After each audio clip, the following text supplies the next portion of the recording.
Yo, guys, I hope you're well. So, guys, I absolutely love reading all of your comments. I don't always get around to answering your comments straight away, but I do my very best to try to answer them as soon as I can. And I posted something yesterday about Rachel Reeves. She was in Manchester talking about how she was going to link up the transportation from Manchester, Newcastle, the North, Yorkshire, etc., etc., etc. And I made a post, and a lovely gentleman by the name of Andrew Cole. I'm not sure if it's Andrew Cole, the number nine, who played for Newcastle and Man United. I'm not sure, probably not, and Blackburn as well. But yeah, Andrew Cole wrote something that really hit home to me, and I think I want to share it with you guys. But also, it fits in with a post I made earlier on today, which was what Donald Trump was saying to Merz, the German Chancellor. And he was talking about spirit. And Great Britain was built on spirit. This is the same spirit that got us through the First World War, the Second World War, and so many other momentous occasions where it relied and we relied on our spirit to get us through the pain. And right now, I think we are suffering from a lack of spirit. And it's not because we lack spirit, but it's because the spirit has been extracted from us deliberately, purposely, and nefariously. But as I said in my post, once we get our spirit back and we get the right people in place to lead us, our spirit will return and we will be great once again. I just wanted to share with you this post from Andrew Cole, and I'd love to hear from you guys here in the comment section just what you think about it, because it struck a chord with me and hopefully it'll strike a chord with you. So please bear with me. I'm going to read this and I hope you can stay with me. So I've got it actually here on my mobile phone. I don't normally carry my mobile phone with me, but I am at the moment. So I'm going to read it off my mobile phone and I'm going to read it off of the screen as well. So, guys, let's see what our man Andrew Cole had to say. So, bear with me. Every Sunday at 8 p.m. exactly, stand silently on the path outside the front of your house for 3 minutes. Think about your country and what terrible things have been done to it. Think about your family and how important they are. Think hard about the people who have done this to us and continue to do so. Pray silently if you wish. As the word spreads and as people start to wonder why the street has people standing every Sunday at 8 p.m., conversations will start. This is the beginning. Most people are extremely inhibited about voicing their opinions. They need to feel that those around them share similar views before they will venture to speak. But a quiet rage is building. Those responsible for giving in to every foreign interest, for stripping us of our wealth and assets and giving them away abroad, for unleashing upon us people who hate us, for turning a blind eye as young girls suffered horrendously for discriminating against us. They all must be made to understand that we are watching, we are taking notes, and that we know who they are. Remember, change starts when people peacefully, quietly, but determinedly, is that the word determinedly, come together. You will soon find out who is on our side and if they are willing to stand being visible. Sorry, and if they are willing to start being visible. Do not underestimate many people's initial reluctance to stand up for themselves. People need to start down the path with plausible deniability until they grow more self assured. Starting very small is the only way for a huge proportion of the population.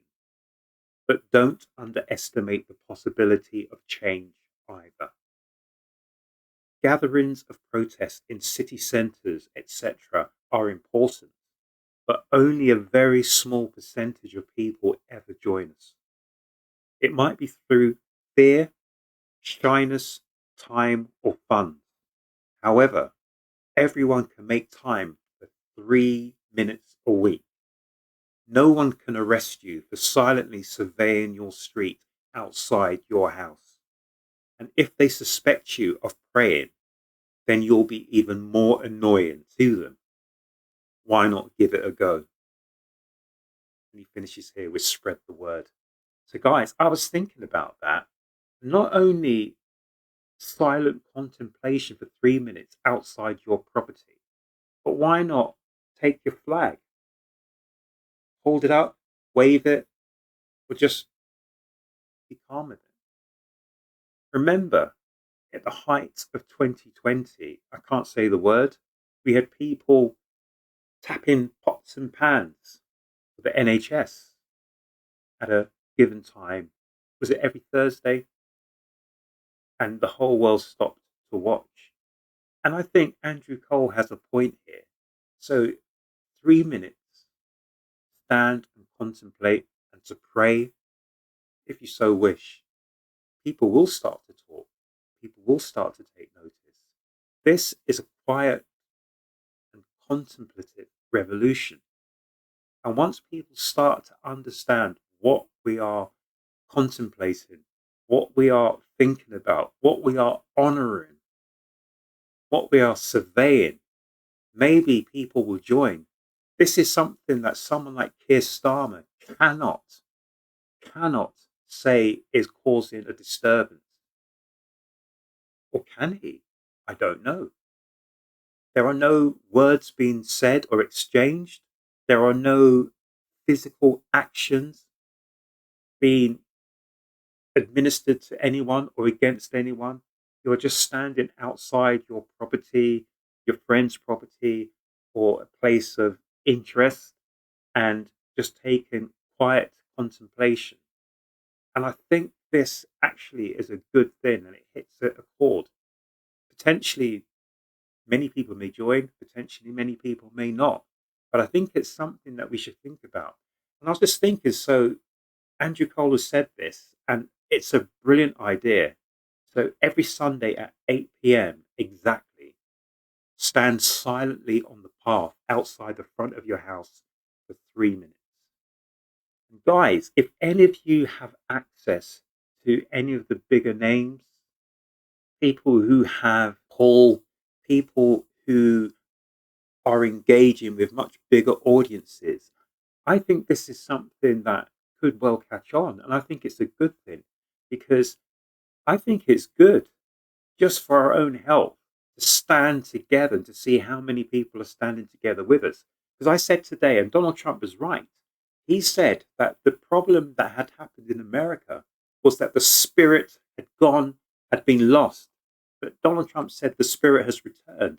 So maybe something like this, where we are all united, the spirit will return and we will not feel so lost and not feel so alone.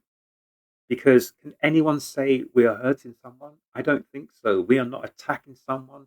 We're not saying anything to anyone, but I think it will gather attention. So I think if you guys can share this and if better people than me, bigger people than me, people with better pull, more reach, whatever you want to say, if we can get together and organize this, and Andrew Cole, if you want to contact me, please do. It's something that I think is a good thing, just to say that we all stand together. Remember, we had all these people standing together for the Ukraine, all these people standing together for whatever else. So why can't we stand together for Great Britain? Why can't we stand together to say, hang on, we're not quite happy with what's going on here. We want things to change, but we're not going to do anything which is outside of the law. But we want to make certain that we don't stand alone. And that's the most important thing because when the spirit is gone, when the spirit is crushed, most of us in any situation will think we are alone. We are going through this pain. We are going through this absolute, whatever you want to call it, hell alone. But we're not. There are so many of us. There's so many of us. And there's so many people who want to gather and to want to share their stories together as well. So, guys, I think this is a good thing. And Andrew, yeah, please do contact me because it's here. It's struck a chord with me as well. And I think it is time that we stand together, united, and we stand in silent contemplation. And we agree to say that every Sunday night at 8 p.m. sharp, we do this. Guys, let me know down here in the comment section what you think. But again, if you have any pull with any of the bigger names, the people who have a much bigger, a much wider audience, maybe it's something that we can all get together, share a part in. I'm very much more willing to do anything that is necessary to get this off the ground because I think it's a good thing and I think it's needed. I think we need to show that there are a lot more people who potentially we want to call ourselves the silent majority. Anyway, guys, I'm sorry to have bugged you, but it's just something that Andrew Cole has got to my attention. And not just Andrew Cole, there's been many, many, many comments. And I do thank each and every single one of you for your comments. Some of you guys are so insightful. Some of you know so much, well, more, most of you know so much more than me. And you all have an opinion, and all of your opinions are valid. Whether I agree or disagree with your opinions are valid. And this is why freedom and freedom of speech is so important because if our opinions weren't valid, if our opinions weren't necessary, if our opinions weren't allowed to be heard, no one would ever know anything, will never ever change, would always go down the same avenue, will never detour left or detour right and find out new things. So, guys, am I barking up the wrong tree? Is this something that could catch on? And remember, we want this to be peaceful, but we also want people to sit up and take notice. So let me know down here in the comment section. And also, please spread the word. Guys, make certain you look after yourselves, you look after each other, and thank you so much for listening. Guys, please, please make sure you come back to the next one.